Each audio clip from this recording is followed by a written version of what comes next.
సాధారణంగా దేవుడు తెలుసుకునే పద్ధతుల్లో మనిషికి చాలా పద్ధతులు ఉన్నాయి. అంటే దేవుడు ఒకే పద్ధతిలో మనిషికి అర్థం కాడు. చాలా మందికి దేవుడు ఎలా తెలుసు అంటే అవసరాలు తీర్చే ఏటీఎం మిషన్ లాగా తెలుసు. ఎలా తెలుసు? అంటే అలాంటోళ్ళు ఏం చేస్తారంటే ఎప్పుడైనా వారికి అవసరమైతే, ఎప్పుడైనా వాళ్ళకి ఏదైనా అనారోగ్యం వస్తే ఆ సమయంలో దేవుని దగ్గరకొచ్చి మిగతా సమయంలో ఏం చేస్తారంటే దేవుని కొరకు వాళ్ళు బతకరు. ఇక్కడ పాయింట్ ఏంటంటే దేవుణ్ణి మనం ఎలా తెలుసుకున్నాము అనేది చాలా ప్రాముఖ్యం. ఎందుకు ప్రాముఖ్యం అంటే దేవుణ్ణి ఎలా తెలుసుకున్నాము అనేది గనక మనకు స్పృహ లేకపోతే, దేవుడు ఏమైనాడని మనకు తెలియకపోతే మనము దైవభక్తి జీవితంలో ఎప్పుడు కూడా ఎదగలేం. భక్తి జీవితంలో మనం ఎదగాలంటే దేవుడు ఏంటి అనేది మనకు తెలియాలి. దేవుణ్ణి ఎలా తెలుసుకోవాలంటే మనం కేవలం అక్షరానుసారంగా మాత్రమే. చాలా మంది బోధకులను చూశాను నేను. వాళ్ళు ఏం చేస్తారో తెలుసా? నిలబడినప్పుడు దంచి ప్రసంగం చేస్తారు. దేవుడు ఎంత గొప్పోడు అంటే దేవుడు ఎంత గొప్పోడు, దేవుడు మామూలుగా కాదు, అది ఇది అని చెప్పేసి దేవుడి గురించి చెప్పమంటే మామూలుగా చెప్పరు. మామూలుగా వాళ్ళ బోధన మనం వింటే ఏమనిపిస్తుంది అంటే ఎంత భక్తిపరులు ప్రపంచంలో బహుశా ఉండరేమో అనిపిస్తుంది. అంటే వాళ్ళ బోధన విధానం అనేది అంత బాగుంటది. కానీ వారి వ్యక్తిగత జీవితంలోకి వెళ్ళేసరికి ఆ విన్న బోధకి అనుసంధానంగా వాళ్ళ జీవితం ఉండదు. ఎందుకంటే వారు దేవుణ్ణి ఎలా తెలుసుకున్నారంటే అక్షరంగా తెలుసుకున్నారు. ఎలా తెలుసుకున్నారు? ఈ రోజు మనలో కూడా దేవుని వద్దకు వస్తూ పరిస్థితులు మన జీవితంలో ఎదురైనప్పుడు దేవుని మీద మనం ఆధారపడకపోతే మనం కూడా దేవుణ్ణి అక్షరంలోనే తెలుసుకున్నాం. ఇక్కడ వాక్యం ఏం సెలవిస్తుందంటే ఎవరు ధన్యుడని దేవుడు మాట్లాడుతున్నాడంటే యెహోవా ఉత్తముడని రుచి చూసి తెలుసుకున్నవాడు. చూడండి అక్కడ కీర్తన గ్రంథం 34:8 యెహోవా ఉత్తముడని రుచి చూసి తెలుసుకునుడి, ఆయన ఆశ్రయించిన నరుడు. చూడండి, మొట్టమొదటిగా దేవుని ఎలా తెలుసుకోవాలి అంటే మనం రుచి చూచి తెలుసుకోవాలి. ఎలా తెలుసుకోవాలి? రుచి చూడడం అంటే అర్థం ఏంటంటే అనుభవించి తెలుసుకోవాలి దేవుణ్ణి. ఇప్పుడు మీకు అర్థం కావడానికి విషయం చెప్తానండి. తేనె గురించి ఎన్ని ప్రసంగాలు విన్నా, లేదా తేనె గురించి ఎన్ని గ్రంథాల్లో చదివినా, మనము తేనెని కనుక రుచి చూడకపోతే అది ఎలా ఉంది అనే దాన్ని వర్ణించలేం.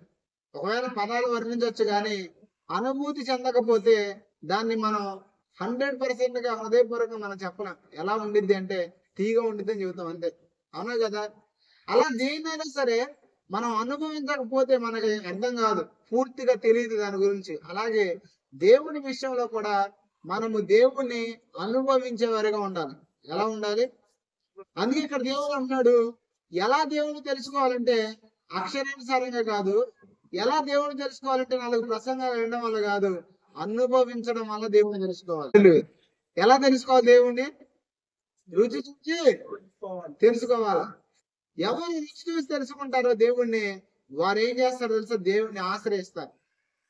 కొన్ని పరిస్థితులు మన ఎదురుగా దేవుడు తీసుకొచ్చినప్పుడు గందరగోళం అయిపోతున్నాం అంటే, హడావిడి అయిపోతున్నాం అంటే, మనం అనుకున్న పనులు కొన్నిసార్లు జరగకపోతే ఏంటి ఇట్లా జరిగింది, అన్ని ఇట్లాగే జరుగుతాయి అని అనుకుంటున్నాం అంటే కారణం ఏంటంటే నువ్వు ఇంకా ఆయన రుచి చూసి తెలుసుకోవాలా. ఏం చేయాలా? కొంతమంది చిన్న చిన్న వాటికే వాళ్ళు అనుకున్నది జరగకపోతే కాదు, దేవుణ్ణి ఇంకేం చేశాడు నా జీవితంలో, దేవుడు అలా చేశాడు, దేవుడు ఇలా చేశాడని రకరకాలుగా మాట్లాడుతూ ఉంటారు. దానికి కారణం ఏంటంటే దేవుణ్ణి వారు సంపూర్ణంగా రుచి చూడక. దేవుడు ఈ రోజు మన నుంచి ఏం కోరుకుంటున్నాడంటే మనము రుచి చూసి ఆయన తెలుసుకోవాలనుకుంటున్నాడు. రుచి చూసి తెలుసుకోవాలంటే మనం మొట్టమొదటి ఏం చేయాలి తెలుసా? విశ్వాసం కలిగి దేవుని కొరకు ఉండాలి. ఎలా ఉండాలి? మనం ఎప్పుడు దేవుని రుచి చూడగలుగుతామంటే ఒకటి విశ్వాసం ఉన్నప్పుడు, 2 నిరీక్షణ ఉన్నప్పుడు. ఎప్పుడు? దేవుడు కొంతమంది చేసేదాకా ఆగరు. హడావిడే హడావిడి. ఎప్పుడు జరిగిపోద్దా, అప్పుడు జరిగిపోద్దా, ఎప్పుడు జరిగిపోద్దా పరిగెత్తా ఉంటారు. ఒకటి గుర్తుపెట్టుకోండి, దేవుడు ప్రతి దానికి ఒక కాలాన్ని నిర్ణయించాడు. ఆ కాలం మీ ఎదురుకు వచ్చినప్పుడు ఏమైతే తెలుసా? ఖచ్చితంగా ఆ కాలంలో మీకు జరగాల్సినవన్నీ జరుగుతాయి. మనం హడావిడి పడిపోయి, మనం టెన్షన్ పడిపోయి ఏదేదో అయిపోయిన అవసరంలా. అలా అయిపోయేది ఎవరంటే దేవుణ్ణి ఎరగని అన్యులు అయిపోతారు. అలాగా నిజంగా మీరు దేవుణ్ణి ఎరిగిన వారు కాబట్టి మీరేం చేయాలి? ఎప్పుడు ఏ పరిస్థితులు ఎదురొచ్చినా సరే నా దేవుడు చూసుకుంటాడనే విశ్వాసం.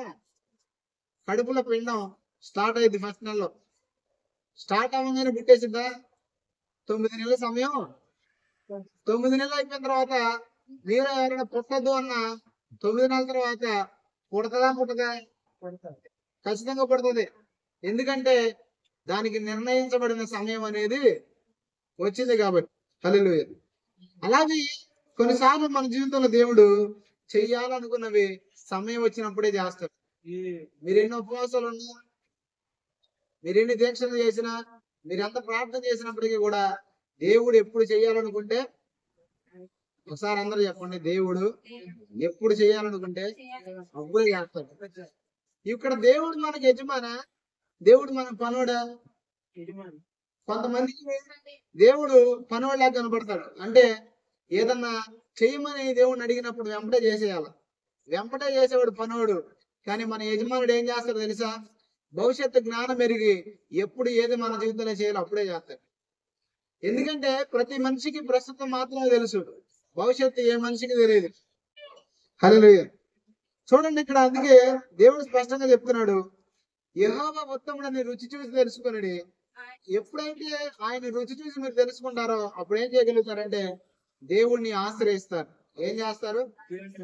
ఈ రోజు చాలా మంది దేవుణ్ణి రుచి చూసిన వాళ్ళు ఏం చేస్తారు తెలుసా? వచ్చేది ప్రార్థనకే, కానీ పెళ్లిళ్ళు అయితే, ఫంక్షన్లు అయితే ఎక్కడికి వెళ్తారు? అసలు నాకు ఒకసారి అనిపిస్తూ ఉంటది, ఇట్లాంటి వాళ్ళ కోసమా నేను సేవ చేసేది అనిపిస్తూ ఉంటది కొంతమందిని చూస్తే. దేవుడు కాబట్టి సహిస్తున్నాడు, కానీ కొన్ని పరిస్థితులను బట్టి నాకు మాత్రం చాలా కోపం వస్తూ ఉండదు. ఎందుకంటే జీవం కలిగిన దేవుడిని నమ్ముకున్న మనం నిజంగా కనుక ఆయన రుచి చూస్తే, ఆయన అనుభవిస్తే ఎప్పుడు కూడా వేరే వేరే వాటి సంబంధమైన వైపు మనం వెళ్ళాం. ఎందుకు చాలా సార్లు మన ఆలోచనలు, మన విధానాలు వేరే వాటి వైపు మళ్ళీ అంటే దేవుడి మనం పరిపూర్ణంగా అనుభవించక. కొంతమంది అయితే ప్రార్థనకు వచ్చే వాళ్ళే విగ్రహాలను ఆశ్రయించే వారు కూడా నాకు తెలిసిన చాలా మంది ఉన్నారు. కొంతమంది విచిత్రమైన విషయం ఏంటంటే మాంత్రికుల చుట్టూ తిరిగి వాళ్ళు ఉన్నారు, వీళ్ళకి ఏదో అయిపోద్దని. కారణం ఏంటంటే దేవుణ్ణి రుచి చూచి వీళ్ళు తెలుసుకోక. ఖచ్చితంగా మనం కనుక దేవుని రుచి చూస్తే మొట్టమొదటి ఏం చేస్తాం? దాన్ని ఆశ్రయిస్తాం. దేవుణ్ణి ఆశ్రయించడం అంటే మీలో చాలా మందిలో ఉండే అభిప్రాయం ఏంటంటే కష్టం రాగానే దేవుడి దగ్గరికి వెళ్ళగానే దేవుడు మొత్తం తీసేయాల. అంటే మొత్తం ఆయన ఎప్పుడైతే మనం దగ్గరికి వెళ్ళామో కలగ చేసుకుని మొత్తం ఒకసారి తీసేయాలి అనుకుంటాం. కానీ దేవుడు కొన్నిసార్లు ఏం చేస్తాడంటే ఎవరైతే తను ఆశ్రయిస్తాడో వారిని పరీక్షిస్తాడు. ఏం చేస్తాడు? హల్లెలూయా. ఎప్పుడైతే మనం ఆయన ఆశ్రయిస్తామో కొన్నిసార్లు దేవుడు ఏం చేస్తాడంటే మనల్ని పరీక్షిస్తాడు. పరీక్షించినప్పుడు కూడా ఆ పరీక్షలో మనం ఏం చేయాలి? నిలబడడం నేర్చుకోవాలి. ఎవరు దేవుడు మన జీవితంలో ఇచ్చే పరీక్షలో నిలబడగలరంటే దేవుణ్ణి నిజముగా రుచి చూచిలో నిలబడగలరు. ఖచ్చితంగా గుర్తుపెట్టుకోండి, మనం ఆయన మీద 100% ఆశ్రయిస్తే, ఆయన మీద నమ్మకం పెట్టుకుంటే ఎన్నడూ మన జీవితంలో ఆయన మనల్ని సిగ్గుపరిచేవాడు కాదు. మనుషులైనా మనల్ని నమ్ముకుంటే విడిచిపెడతారేమో కొన్ని సందర్భాల్లో, కానీ ఆయన మాత్రం ఎన్నడూ మనల్ని విడిచిపెట్టాడు. అందుకే ఆయనకున్న మంచి పేరేంటి తెలుసా? విడువని దేవుడు. ఎవరు మన దేవుడు? అంటే పరిస్థితులు ఏమైనా కావచ్చు, అవి ఎలాంటి ప్రతికూలమైన ఏమైనా కావచ్చు, కానీ మనం ఆయన మీద విశ్వాసం ఉంచినప్పుడు దేవుడు ఖచ్చితంగా మనం విశ్వసించిన దానికి ప్రతిఫలాన్ని ఖచ్చితంగా ఇస్తాడు.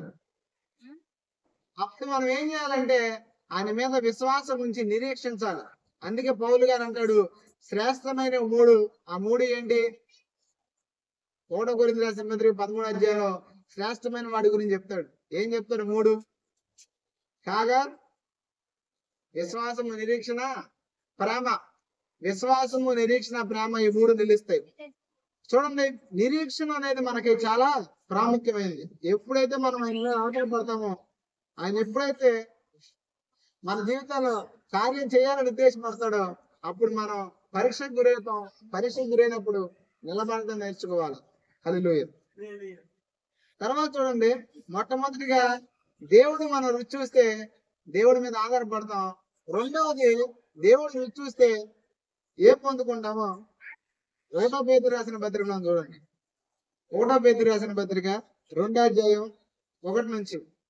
ప్రభువు దయాహృదయుని మీరు రుచి చూచి ఎన్నడలా సమస్తమైన దుష్టత్వము, సమస్తమైన కపటమును, వేషధారణను, అసూయను, సమస్త దూషణ మాటలను మాని. చాలా చూడండి, మొట్టమొదటిగా దేవుణ్ణి రుచి చూసిన వాడు దేవుడి మీద ఆశ్రయిస్తాడు, దేవుడిని ఆశ్రయిస్తాడు.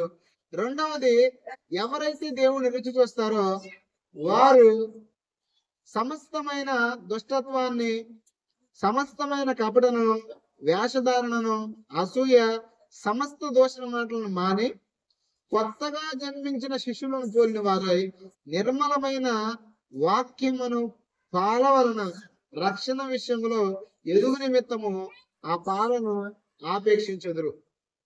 అంటే ఇక్కడ ఒకటి, దేవుణ్ణి ఎవరైతే రుచి చూస్తారో వారు దేవుడి మీద ఆధారపడతారు. రెండవది ఏంటంటే, ఎవరైతే దేవుణ్ణి రుచి చూస్తారో వారు దుష్టత్వాన్ని విడిచిపెడతారు. ఏం విడిచిపెడతారు? ఈ రోజు మందిరానికి వచ్చిన చాలా మంది బ్రతుకులు ఎందుకు మాట్లేదు? ఒక విషయం గుర్తుపెట్టుకోండి, మనం దేవుణ్ణి నమ్మక ముందు, మందిరానికి రాకముందు మన ప్రవర్తన ఎలా ఉందో, మందిరానికి వచ్చినప్పుడు కూడా మన ప్రవర్తన అదే విధంగా ఉంటే మీరు నిజంగా దేవుడిని రుచి చూసిన వారు కాదు. విచిత్రం ఏంటంటే, సంవత్సరాలు విశ్వాస అనుభవం ఉంటది కానీ మారు మనసు ఉండదు. ఇంట్లో సంవత్సరాలు చర్చికి వెళ్తారు కానీ ఇంట్లో గొడవలు పెట్టేసుకుంటా ఉంటారు. సంవత్సరాలు మందిరానికి వెళ్తారు, ఒకరికొకరికి శృతి భేదం ఉండదు, అంటే ఒకళ్ళొకరు మాట్లాడుకోరు. ఇప్పుడు ఇదన్నిటికీ కారణం ఏంటంటే దేవుణ్ణి రుచి చూడలేదు. ఇంకా ఏం చేయాల? మనం దేవుణ్ణి రుచి చూసిన వ్యక్తులం అయితే ఆయన మీద ఆధారపడతాం. రెండవదిగా ఏంటంటే, నిజంగా దేవుణ్ణి రుచి చూసిన వ్యక్తులం అయితే మన జీవితంలో దేవుని యందు భయభక్తులు కలిగి ఉంటాం. దేవుని యందు భయభక్తులు కలిగి ఉండడం ఏంటి? దేవుని యందు భయభక్తులు కలిగి ఉండడం అంటే ఏంటంటే చెడుతనాన్ని విడిచిపెట్టడం. ఏం చేయటం? యోబు గురించి ఒక మాట రాస్తుంటది కదా, యోబు గ్రంథం 1:1 ఏముంది? యోబు యథార్థవంతుడును నీతిమంతుడై యెహోవా యందు భయభక్తులు కలిగి చెడుతనాన్ని విసర్జించాడు. అంటే చెడుతనం అనేది ఉండితే ఉండదా అంటే ఖచ్చితంగా భూమి మీద పుట్టిన ప్రతి మనిషిలో ఉంటది. లేదు అంటే ఒకటి దేవుడే ఉండాలి, లేదంటే పిచ్చోడే ఉండాలి. ఈ ప్రపంచంలో చెడుతనం లేనిది ఇద్దరిలోనే, ఒకటి దేవుళ్ళు, రెండోది పిచ్చోళ్ళు. పిచ్చోళ్ళు ఎందుకు ఉండదంటే వాడు అనుకుంటాడు ఉండదని. ఏమనుకుంటాడు? కొంతమంది అయితే వాళ్ళు మెచ్చుకుంటూ ఉంటారు, నేను పర్ఫెక్ట్, నేను చాలా గ్రేట్, నేను చాలా బాగున్నానని. ఇంకా కొంతమంది అయితే వాళ్ళని వీళ్ళని చూసి వీళ్ళు అనుకుంటారు, వాళ్ళ మీద నేను బాగున్నాను, వీళ్ళ మీద నేను బాగున్నానని. అయితే ఇక్కడ మనం ఒకరి మీద ఒకరం కాదు, ఒకరిని చూసి ఒకరు కాదు, కానీ దేవుణ్ణి చూసి మన జీవితాన్ని మనం మార్చుకోవాలి. హల్లెలూయా. ఇక్కడ మనం లోకంలో ఎలా ఉన్నామో దేవుని యొద్దకు వచ్చినప్పుడు కూడా అలాగే ఉండడం వల్ల ఖచ్చితంగా ఎలాంటి ప్రతిఫలం లేదు. రెండోది ఏంటంటే, మనం బ్రహ్మస్తున్నాం కానీ నిజంగా దేవుడిని అంగీకరించి బ్రతకట్లేదు. లోకంలో ఉన్నప్పుడు మనలో దుష్టత్వం పనిచేస్తుంది, దుష్ట స్వభావం పనిచేస్తుంది. అయితే క్రీస్తుని అంగీకరించిన మన జీవితంలో ఈ దుష్టత్వాన్ని విడిచిపెట్టకపోతే, వదిలేయకపోతే ఏం జరిగిందంటే అదే ఉగ్రత మనల్ని ఒకరోజు భయంకర నరకాగ్నికి ఈడ్చుకుపోయింది. ఎందుకు ఈ విషయం చెప్తానంటే, దేవుడు నమ్ముకోకముందు మనందరం కూడా మనం కలిగి ఉన్న మనస్తత్వాన్ని బట్టి సహజంగానే దేవుని ఉగ్రతకు పాత్రులం. ఎవరైతే భూమి మీద యేసు ప్రభు రక్తం చేత కడగబడరో, తమ జీవితాన్ని మార్చుకోరో వారందరూ కూడా ఖచ్చితంగా దేవుని ఉగ్రతకు పాత్రులే. ఎందుకంటే ఒక మనిషిని దేవుడు మార్చి పరలోకం తీసుకెళ్ళడు, కానీ పాపిని ఖచ్చితంగా దేవుడు ఎప్పుడు పరలోకం తీసుకెళ్ళడు. దేవుడికి అసాధ్యమైనది ఏదైనా ఉన్నాయంటే ఖచ్చితంగా 2 ఉన్నాయి. ఒకసారి చూపించండి. ఎన్ని? ఏంటా 2? దేవుడికి అసాధ్యమైనవి ఉన్నాయా? ఉన్నాయి, 2 ఉన్నాయి. ఆ 2 ఏంటంటే, ఒకటి ఆయన పాపం చేయలేడు, రెండవది ఏంటంటే పాపిని పాపంతో పరలోకం తీసుకెళ్ళాడు. ఇక్కడ మనం ఎప్పుడైతే యేసుప్రభుని అంగీకరించామో, ఎప్పుడైతే మన మందిరానికి వస్తున్నామో మన వ్యక్తిగత అంతరంగ జీవితాలు మార్చబడాలి. కానీ చాలా మంది జీవితాల్లో మందిరానికి వస్తున్న వారిలో అంతరంగ జీవితాలు మార్చబడలేదు, కానీ పై రూపాలు మారిపోతుంది. తెల్లబట్టలు వేసుకుంటారు, కొంతమంది ముసుకేసేసుకుంటారు, ఇక్కడికి వస్తే 7 చేసి ప్రార్థన చేస్తారు, ఇంటికి వెళ్తే మాత్రం ప్రవర్తనలో శూన్యం ఉంటది. నువ్వు ఇక్కడ తెల్లబట్టలు వేసుకున్నంత మాత్రాన పరిశుద్ధుడు అని దేవుడు మోసపోడు. ఎందుకంటే దేవుడు చూసేది పై రూపాన్ని కాదు, హృదయంతరంగాన్ని లక్ష్య పెడతాడు. కాబట్టి మనం చేయాల్సిన పని ఏంటంటే, మనము దుష్టత్వాన్ని విడిచిపెట్టే వరకు ఉండాలి. ఎలా ఉండాలి? అలా దుష్టత్వాన్ని విడిచిపెట్టకపోతే మనం దేవుని ఉగ్రతకు పాత్రలు అవుతామని దేవుడి వాక్యం చెప్తుంది. చూడండి ఏమేమి మనం విడిచిపెట్టాలో కొలసీయులు రాసిన పత్రిక 3వ అధ్యాయము 5వ వచనం నుంచి. కావున మీ అవయవములను ఆ అనగా జారత్వము, ఆ పవిత్రతను, ఆ కామదురతను, ఆ దురాశను, ఆ విగ్రహారాధనైన ఆ ధనాపేక్షను చంపివేయండి. ఆగండి. ఇక్కడ చంపవలసిన కొన్ని విషయాల గురించి దేవుడు మాట్లాడుతున్నాడు పౌలు ద్వారా. ఏం మాట్లాడుతున్నాడు చూడండి. కావున భూమి మీద ఉన్న మీ అవయవములను అనగా జారత్వం, అపవిత్రత, కామాతురత, దురాశ, తర్వాత విగ్రహారాధన, ధనాపేక్ష. ఇప్పుడు మనలో ఖచ్చితంగా వీటికి సంబంధించినవి ఉంటాయి. గలతీ రచన పత్రిక మనం వెళ్తే శరీరాశ గురించి రాసింది. అంటే శరీరం యొక్క ఇచ్చల గురించి రాసింది. దాంట్లో ఇంకా స్పష్టంగా ఉంటది. కాముకత్వము, జారత్వము, ఇలా చాలా డీటెయిల్ గా రాసి ఉంటది. ఎందుకు ఇవన్నీ చెప్తున్నానంటే ఏ మనిషి పరిశుద్ధుడు కాదు, ఏ మనిషి పర్ఫెక్ట్ కాదు. భూమి మీద నరుడిగా పుట్టిన ప్రతి ఒక్కరిలో ఖచ్చితంగా కామ, క్రోధ, లోభాలు, మదం, మత్సరాలు అన్ని, గర్వం, అసూయ అన్ని ఉన్నాయి. అయితే మనం దేవుడిని నమ్ముకున్నప్పుడు దేవుడు ఏం చేస్తాడంటే నీకు క్రొత్త జన్మను అనుగ్రహించాడు, నీకు పరిశుద్ధాత్మనిచ్చాడు. ఇప్పుడు నువ్వేం చేయాలంటే ఈ పరిశుద్ధాత్మ సహాయంతో ఈ లోపల ఉన్న శరీర క్రియలను చంపాలా. ఏం చేయాలి? ఆత్మ ఫలం ఏంటంటే ప్రేమ, సంతోషము, సమాధానము, దీర్ఘశాంతము, దయాళత్వము, ఆశా నిగ్రహం. ఇప్పుడు మనలో ఆశా నిగ్రహం లేకపోతే, దయాళత్వం లేకపోతే, దీన మనసు లేకపోతే అసలు దేవుణ్ణి నీ జీవితంలో చూపించాలి కదా. మందిరానికి రావడం అంటే అర్థం ఏంటంటే యేసు ప్రభువుని మొక్కి వెళ్ళడం కాదు. మందిరానికి మనం అందరం ఎందుకు వస్తున్నాం అంటే క్రీస్తు స్వరూపంలోకి మార్చబడటానికి వస్తున్నాం. ప్రతి విశ్వాసి యొక్క బాధ్యత, ప్రతి క్రైస్తవుని యొక్క గురి దేని మీద ఉండాలంటే ఆశీర్వాదం వైపు, బిల్డింగ్లు కట్టుకోవడం వైపు, డబ్బు సంపాదించుకోవడం వైపు కాదు. దేవుడి వాక్యం ఏం చెప్తుందంటే మీరు క్రీస్తు పోలికలోనికి మార్పు చెందాలి. యేసు ప్రభులో కాముకత్వం ఉందా? జారత్వం ఉందా? యేసు ప్రభు వ్యభిచారం చేశాడా? యేసు ప్రభు మద్యపానం చేశాడా? యేసు ప్రభులో ఏ లోపం లేదు. ఆయన నిష్కళంకమైన రక్తాన్ని మన కోసం చెందించాడు. ఈ రోజు నిన్ను నన్ను ఆయన ఎలా చేయాలనుకుంటున్నాడంటే ఆయన పోలికలోనికి మార్చాలనుకుంటున్నాడు. ఇప్పుడు మనం ఏం చేయాలంటే వాక్యాన్ని ఎరిగి వీటిని మన జీవితంలో ఏదైతే వాక్యానికి వ్యతిరేకంగా ఉందో వాటిని విడిచిపెట్టే వారిగా ఉండాలి. అంతేగాని మందిరానికి వచ్చామా వినేసి వెళ్ళిపోయామా అన్నట్టు మనం ఖచ్చితంగా. చాలా మంది శరీరాలు వారి అదుపులో ఉండవు, వారి ఆలోచనలు వారి స్వాధీనంలో ఉండవు. వారి ఆలోచనలు, వారి తలంపులు ఎక్కడెక్కడో పరిగెత్తా ఉంటాయి. కొంతమంది మనసు అలా ఆలోచించకూడదు అనిపించినా కూడా ఆ ఆలోచన వేరువేరుగా పోతా ఉంటాయి. అయితే అలాంటప్పుడు ఏం చేయాలి తెలుసా? ఉపవాస ప్రార్థన చేయాలి. ఏ ప్రార్థన చేయాలి? దేవుడు శరీరాన్ని జయించడానికి, ఆత్మలో బలం పొందడానికి దేవుడిచ్చిన గొప్ప ఆయుధం ఏంటంటే ఉపవాస ప్రార్థన. ఉపవాస ప్రార్థన ఏం చేస్తుందో తెలుసా? మన శరీరాన్ని నలగొట్టుకుని దేవుని కొరకు మనం బ్రతకడానికి ఉపవాస ప్రార్థన మనకు సహకరించింది. అర్థమవుతుందా నేను చెప్పింది? ఎప్పుడైతే మనం ఉపవాసం ఉండడానికి ఇష్టపడమో, ఎప్పుడైతే దేవుడితో సంబంధం కలిగి ఉండడానికి ఇష్టపడమో ఆటోమేటిక్ గా మనం పాపంలో పడిపోతాం. నేనైతే గమనించింది ఏంటంటే అంత్య దినాల్లో మనం దేవుడి మనం బ్రతకాలంటే ఖచ్చితంగా యవనస్తులు కానీ ఉపవాస ప్రార్థన ఈ అంత్య దినాల్లో ఖచ్చితంగా చేయాలి. ఉపవాస ప్రార్థన లేని క్రైస్తవుడు జీవం లేని శవంలాగా ఉంటాడు. ఎలా ఉంటాడు? ఒకసారి చెప్పండి. ఉపవాస ప్రార్థన లేని క్రైస్తవుడు జీవం లేని శవంలా ఉంటాడు.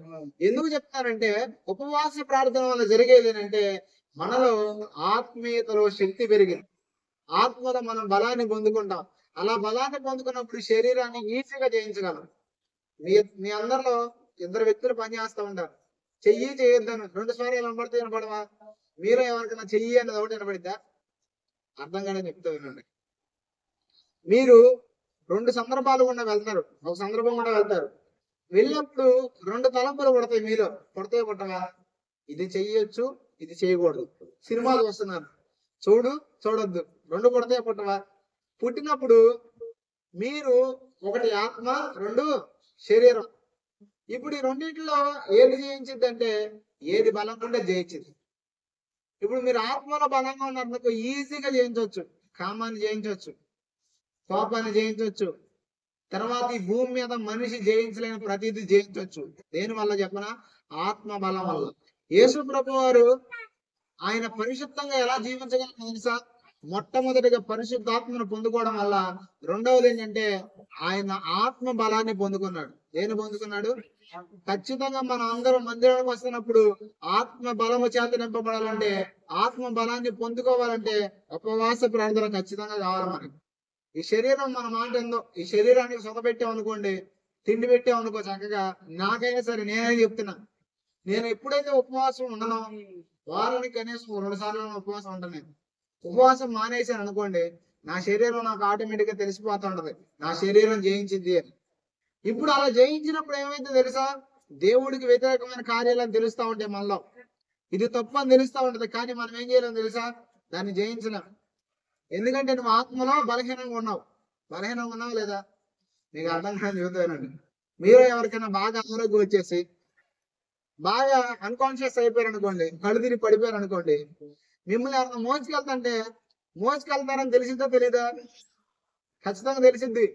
కానీ మీరేం చేయలేరు, నిలబడలేరు, నడవలేరు, వాళ్ళకి సహకరించలేరు. ఎందుకంటే మీరు బలహీనంగా ఉన్నారు. అలాగే ఎవరైతే ఆత్మలో బలహీన పడిపోతారో, ఎవరైతే ఆత్మ బలాన్ని పొందుకోరో, వారు ఏమవుతారంటే స్పృహ ఉంటది అని తెలుస్తూ ఉంటది, నేను చేసే తప్పు, ఇలా మాట్లాడకూడదు, ఇలా చేయకూడదు అని. కానీ వారు ఏం చేయలేరంటే ఆ పాపాన్ని జయించలేరు, ఆ దోషాలని విడిచిపెట్టాలనుకుంటారు కానీ విడిచిపెట్టలేదు. కాబట్టి మనందరం చేయాల్సిన పని ఏంటంటే ఆత్మల బలాన్ని పొందినట్లు ఉపవాసం ఉండి ప్రార్థన చేయాలి.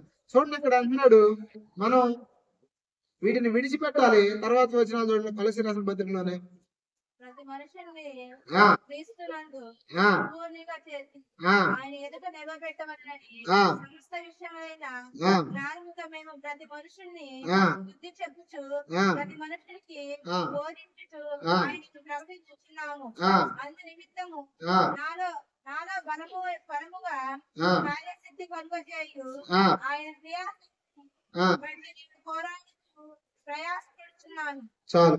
చూడండి, ఇక్కడ ప్రతి మనిషిని ఎలా చేయాలని అపోస్తలు ఆశపడుతున్నారు తెలుసా? సంపూర్ణులుగా చేయాలి. ఎలా చేయాలి? ఈరోజు మనం ఎలా ఉండాలి? సంపూర్ణంగా ఉండాలి. మనం అపరిపూర్ణులుగా, మన దేవుడు ఎవరో తెలుసా? పరిశుద్ధుడు. ఇప్పుడు మనం పరిశుద్ధులుగా బ్రతకాలని దేవుడు కోరుకుంటున్నాడు. అలాంటప్పుడు మనం చిన్న చిన్న బలహీనతలే కదా, ఇదే ఉందలే. కొంతమంది మరీ విచిత్రమైన విషయం తెలుసా? ఈ వయసులో ఇదంతా కామనం, ఈ వయసులో ఇలాగే ఉంటారు, రేపు ముసలోళ్ళు అయినాక పెద్దోళ్ళు అయినాక మారచ్చులని చాలా మంది వారికి వారు సమర్థించుకుంటా ఉంటారు, వాళ్ళ తప్పులను వాళ్ళు సమర్థించుకుంటా ఉంటారు. కానీ ఇక్కడ వాక్యం ఏం చెప్తుందంటే, క్రీస్తునందు మీరు ఎవరైనా సరే, మీకు విషయం చెప్పనా, పాపంలో పడే అవకాశం అనేది వయసుతో నిమిత్తం లేకుండా వస్తుంది. 12 సంవత్సరాలు దాటిన దగ్గర నుంచి 60 సంవత్సరాల ముసలి కూడా శోధనలు వస్తాయి. వస్తాయా రావా? పాపంలో పడడానికి ఈ వయసు ఆ వయసు అనేది ఉండదు. మీ మనస్సును మీరు దేవుని ఆత్మ చేత, ఆత్మ బలము చేత జయించకపోతే ఏ వయసులో మీరు పడిపోతారు. అర్థమవుతుంది నేను చెప్పింది? ఏ వయసులైనా సరే మీకు అర్థం కూడా చెప్తామనండి.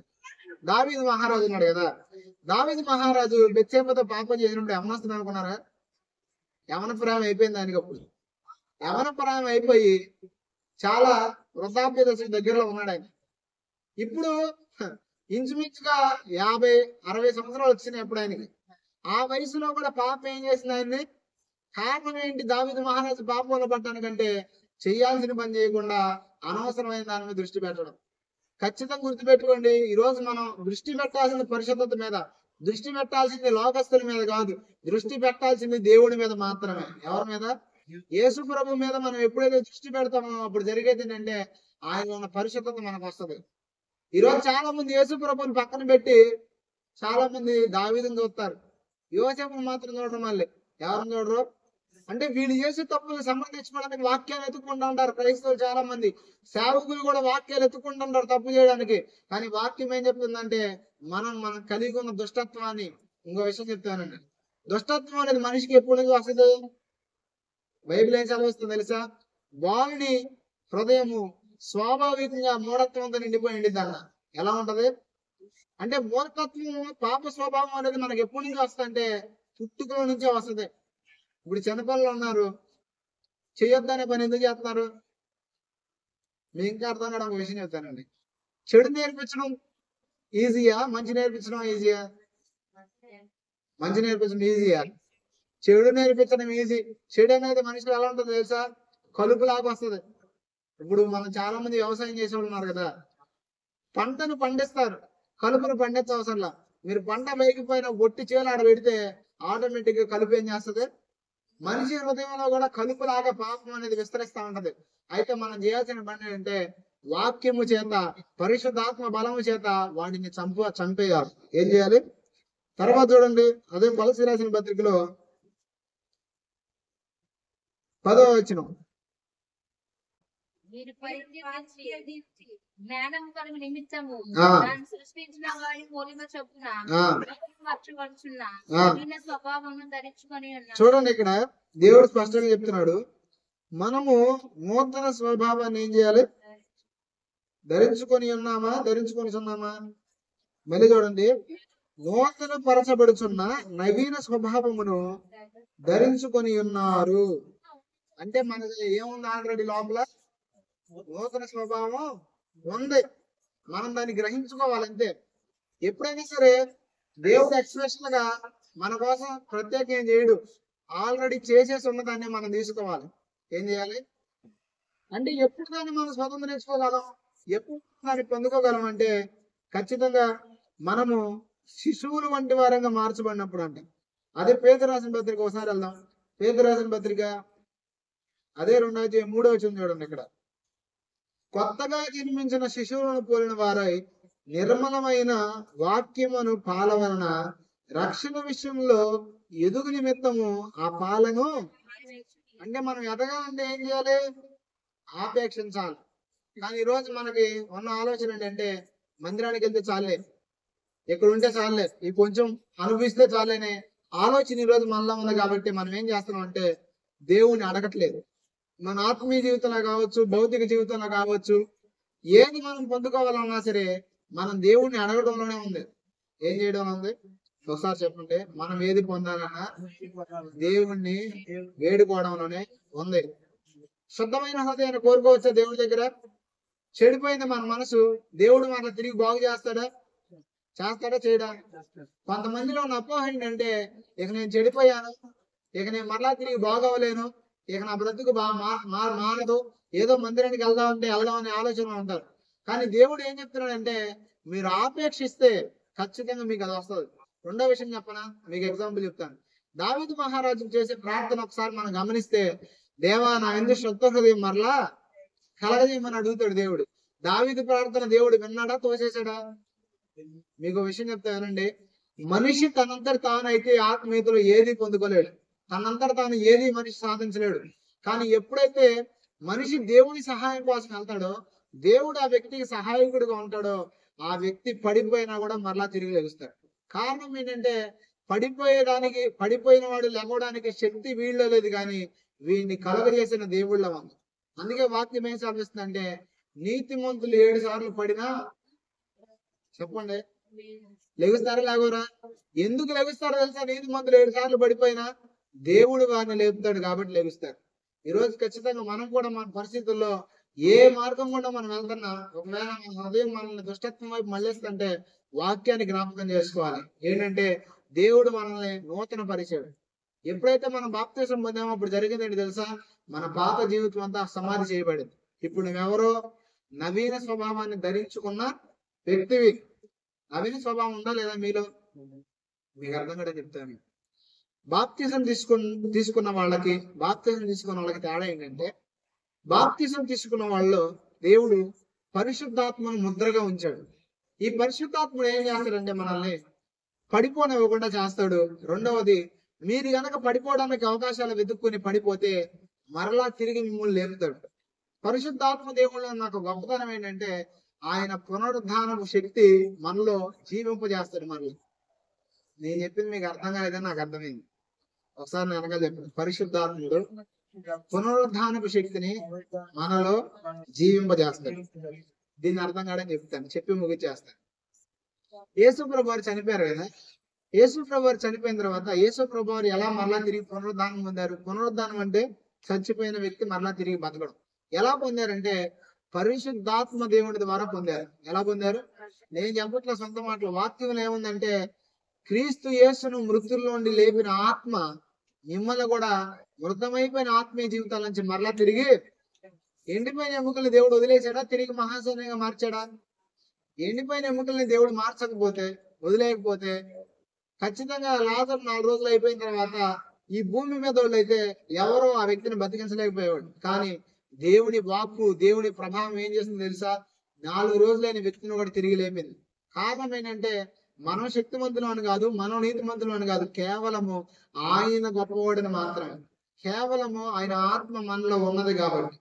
పరిశుద్ధాత్ముడు నీలో ఉన్నప్పుడు ఏం జరిగిద్దంటే నిన్ను లేపుతాడు ఆయన. మనల్ని కొన్నిసార్లు మనం ప్రార్థనలో డల్ అయిపోతాం, అవుతామమ్మా, చర్చికి వస్తూ ఉంటాం, ప్రార్థన చేస్తూ ఉంటాం. మీరు అవరేమో. నేనైతే కొన్నిసార్లు మీటింగ్లు తిరిగి అలసిపోయినప్పుడు ప్రార్థన చేయలేకపోతా కొన్నిసార్లు. అలాంటి సమయాల్లో కూడా దేవుడు ఏం చేస్తాడంటే మరలా నూతనమైన కృపనిస్తాడు, మరలా నూతనమైన బలాన్ని ఇస్తాడు, మరలా తిరిగి ఆత్మీయ జీవితాన్ని కొనసాగించుకోవచ్చు. మిమ్మల్ని అందరూ ప్రశ్న అడిగి ఒక విషయం చెప్పి ముగిస్తాను. మీరు గుండె మీద చేయాల్సిన ఆలోచించండి. యేసు ప్రభువు నమ్ముకున్న కొత్తలో, దేవుని దగ్గరకు వస్తున్న కొత్తలో మీ హృదయం ఎలా ఉంది దేవుని పట్ల? ఈ రోజు ఎలా ఉంది? చాలా మంది హృదయం అయితే మారిపోయి ఉంటది. చాలా మంది అయితే దేవుడు ఇక్కడ ఉంటే దేవుడికి అనుసంధానం ఉంటారు స్టార్టింగ్ లో, కానీ తర్వాత ఏమైందంటే దేవుడు ఎక్కడ ఉంటాడు, దేవుడు దర్శనాలు ఉండవు, దేవుడి స్వరం ఉండదు, దేవుడి స్పర్శ ఉండదు, ఏముండదు. అయినా కూడా వాళ్ళు భ్రమపడతా బతికేస్తూ ఉంటారు. ఏంటంటే పర్లేదు నేను బానే ఉన్నా, పర్లేదు నేను అంతా బానే ఉన్నా అనే స్పృహలో ఉంటారు, భ్రమలో ఉంటారు. అయితే వాడు గుర్తుపెట్టుకోండి, దేవుడి నుంచి మీ హృదయం ఒకవేళ దూరం అయిపోతే అది ఏ విధంగా అయినా కావచ్చు, మరలా మీరు మొరపెట్టాలి, పశ్చాత్తాపడి. ఏం చేయాలి? నేనైతే యథార్థంగా చెబుతున్నానండి. నేను యేసు ప్రభువు నమ్ముకున్నప్పుడు ఎలా ఉందో నా హృదయం, ఇప్పుడు 75% అలాగుంది. మిగతా 25% లేదు. నేను ఒప్పుకుంటున్నాను యథార్థంగా. 75% మధ్యలో ఏమైంది తెలుసా? 95% పోయింది. ఎంత పర్సెంట్ పోయింది అంటే యేసు ప్రభువు నమ్ముకున్నప్పుడు ఆత్మీయత మధ్యలో లేదు కొన్నాళ్ళు. తర్వాత నేను ఏం చేశానంటే పశ్చాత్తాపడ్డా దేవుడి దగ్గర. కొన్నాళ్ళు పడిపోయాను, కొన్నాళ్ళు ఇక నా ఆత్మీయ జీవితం ఎదగదు, నేను ఇంతే అభివృద్ధిలోకి రావాలని అనుకున్నా. కానీ దేవుడి దగ్గర పశ్చాత్తాపడి నాకు ఈ జీవితం వద్దు, నువ్వు నన్ను పిలుచుకున్నావు, నువ్వు నన్ను ఎన్నుకున్నావు, నీ రక్తంతో నన్ను కడిగావు, నా జీవితాన్ని మార్చని దేవుని ఎప్పుడు అడిగాను, దేవుడు ఏం చేశాడు తెలుసా? మరలా తన పరిశుద్ధాత్మ ఇచ్చి నా జీవితంలో నూతనమైన మార్పు తీసుకొచ్చాడు. ఎందుకు ఈ విషయం చెప్తున్నానంటే ఈ రోజు చాలా మంది ఇక్కడ కూర్చున్న వారిలో ఆత్మీయ జీవితాన్ని పరిశీలన చేసుకోవాలి. మనం పరిశీలన చేసుకోవాలి. ఎందుకు పరిశీలన చేసుకోవాలనుకుంటున్నానంటే మనం కనుక మనల్ని పరిశీలన చేసుకోకపోతే భ్రమ కలిగిద్ది. మనకి ఏం కలిగిద్ది? పాపం వలన భ్రమ కలుగున వాక్యం ఉంది. ఆ భ్రమ వల్ల వస్తున్నాం, చేస్తున్నాం, నేను పర్ఫెక్ట్ అనే ఆలోచన ఉంటుంది, కానీ పరిపూర్ణంగా మన దేవుడిని హృదయపూర్వకంగా సంతోషపెట్టలేం. కాబట్టి ఖచ్చితంగా మనం మన జీవితాన్ని పరిశీలన చేసుకుందాం, దేవుని రుచి చూసి మన జీవితంలో తెలుసుకుందాం. అప్పుడు ఖచ్చితంగా యెహోవాను రుచి చూసిన వాడు, యెహోవా ఉత్తముడైన రుచి తెలుసుకున్న వాడు ధన్యుడు. ధన్యుడు అంటే ఎవరు? ఆశీర్వదించబడిన వ్యక్తి. ఖచ్చితంగా మనం దీవించబడతాం.